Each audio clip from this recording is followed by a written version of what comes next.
Guwahati high court का एक बहुत अच्छा जजमेंट आया है जो कि 4 जून 2026 को दिया गया है। मेसर्स नारायण इंटरप्राइजेज के थ्रू ये केस है। और इस जजमेंट में जो पेटिशनर हैं वो मेसर्स नारायण इंटरप्राइजेज और इसके प्रोप्राइटर श्री मलय बनिक जो सिलचर और असम में रहते हैं। इस केस में जो इम्पोर्टेंट चीज है, सेक्शन 16 सबसेक्शन 2 क्लॉज एबीसी को यहाँ पे चैलेंज किया गया है। तो इसमें अच्छा जजमेंट है, इम्पोर्टेंट जजमेंट है, काम आ सकता है। तो इस जजमेंट को पूरा डिस्कशन करते हैं कि क्या हुआ था। देखिए, ये जो जजमेंट आया था इसका जो बैकग्राउंड क्या है ये हम समझते हैं। बैकग्राउंड ये था कि पेटिशनर जो है उसने सीजीएसटी के असिस्टेंट कमिश्नर के द्वारा 19 फरवरी 2024 को एक एजुडिकेशन ऑर्डर पास किया गया और उसके साथ साथ एक अपीलेट ऑर्डर भी था। ये जो ऑर्डर था, ओरिजिनल ऑर्डर था, इसमें 22,22,695 रुपये का इसे डिमांड करने के लिए कहा गया। और वो डिमांड में क्या था, आईजीएसटी था 22,14,393 रुपये का, और सी और एस जीएसटी था 4,151 का। और ये पीरियड कब का था, 2018 से मार्च 2019 तक का। इसके साथ सेक्शन 74 सबसेक्शन 1 के तहत, सेक्शन 74 सबसेक्शन 1 ये कहता है कि देखिए, नॉर्मल चीजों में नहीं लगाया जाता है सेक्शन 74 सबसेक्शन 1। 74(1) तब लगाया जाता है कि जब अथॉरिटी को ये लगता है कि बंदा ने जानबूझ करके ये गलत काम किया है, जानबूझ करके बिल टैक्स का पेमेंट नहीं किया है। तो उस केस में सेक्शन 50 के तहत इंटरेस्ट, और उसके बाद आपको जितना अमाउंट का आपका डिमांड है उतने अमाउंट का 100% का एक पेनल्टी भी लगाने का प्रावधान कहता है। तो सेक्शन 74(1) के तहत इसके ऊपर पेनल्टी भी लगा दिया गया। अब मामला जब आगे बढ़े तो 18-19 को किस चीज का मामला था, क्यों इस तरह से हुआ, इस चीज को हम पढ़ते हैं आगे जजमेंट में। एक्चुअली क्या होता है कि जो पेटिशनर है वह कलकत्ता के एक रजिस्टर्ड डीलर से गुड्स को परचेज करता है फाइनेंशियल ईयर 18-19 में। और गुड्स को वो पाता है। गुड्स को पाने के बाद वो जो गुड्स के इनवॉइस पे जो जीएसटी अप्लाइड है, वो अप्लीकेबल जो जीएसटी का अमाउंट है, बिल के अमाउंट के साथ, गुड्स के वैल्यू के साथ, वो सारा कुछ उसको, सेलर को, बैंकिंग चैनल के थ्रू पेमेंट भी करता है। अब बैंकिंग चैनल के थ्रू पेमेंट जब करता है तो यहाँ का मतलब हो गया सेक्शन 16 यानी चैप्टर 5 का जो आईटीसी है, सेक्शन 16 ये मैं ओपन कर रखा हूँ पोर्ट अपने सिस्टम पे, जीएसटी का सेक्शन 16(2)(c) क्या कहता है ये देखिए। सेक्शन 16(2)(c) कहता है आपको यहाँ पे, हालांकि तीन चीज को कवर किया है, ए बी और सी को। तो सेक्शन 16(2) का ए कहता है, सेक्शन 16(2) का ए कहता है कि टैक्स इनवॉइस डेबिट नोट उसके पास होना चाहिए। बी कहता है कि गुड्स या सर्विस या बोथ उस बंदे ने यूज किया हो वास्तविक में।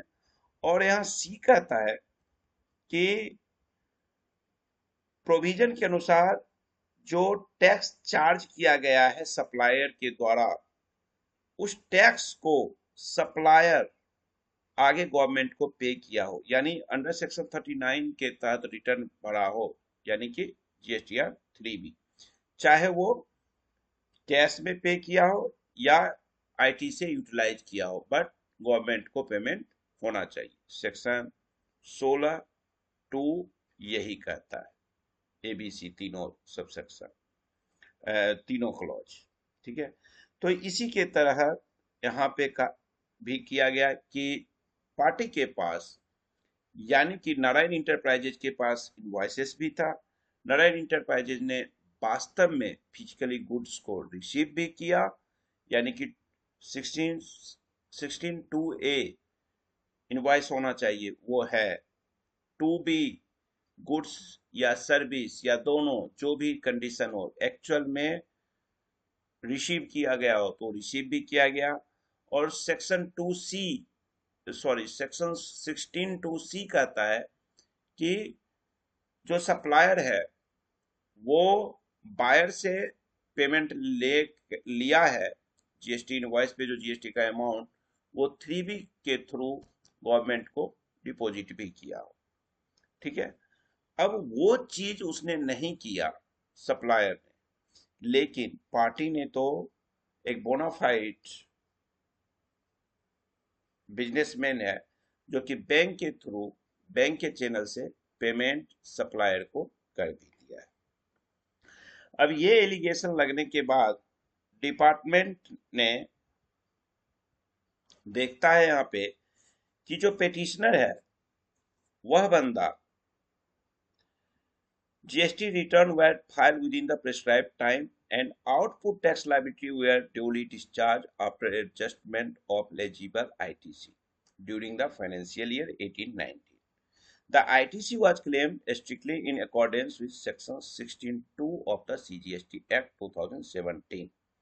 इन्होंने लिया भी, इन्होंने टैक्स पे भी किया और इन्होंने एज पर 16(2) के अनुसार सारे जो स्टैट्यूटरी कंडीशंस थे इन्होंने फुलफिल किया। बट जो डिपार्टमेंट है वो सो कॉज नोट इशू कर देता है 30 जुलाई 2022 को, असेसमेंट ईयर 18-19 को, और एलिगेशन लगाता है कि आपने रॉन्गली अवेल किया है आईटीसी 22,22,695 रुपीज का। ये सेक्शन 16(2)(a)(b) CGST एक्ट 2017 का वायलेशन है कि आपने एक्चुअल गुड्स रिसीव नहीं किया है और इस तहत पे आपको इंटरेस्ट और पेनल्टी लगाया जा रहा है। आगे जब जस्टिस ने इस पूरे प्रकरण को पढ़ा तो कोर्ट ने ये एक उदाहरण दिया कि ये जितना चीजें हाईकोर्ट के सामने रखा गया वो हाईकोर्ट इस केस को national plaster moulding versus state of Assam के स्क्वायरली कवर्ड ये केस है, मतलब सेम उसी तरह से ये केस है। क्यों? क्योंकि हम वास्तव में माल प्राप्त हुआ था, उसका भुगतान भी, पेमेंट भी बैंक के चैनल से किया गया है। अब अगर किसी सप्लायर ने सरकार के पास टैक्स जमा नहीं किया तो उसके लिए खरीदार को जिम्मेदार नहीं ठहराया जा सकता और ना ही खरीदार को, बायर को, परचेजर को सजा दी जा सकती है।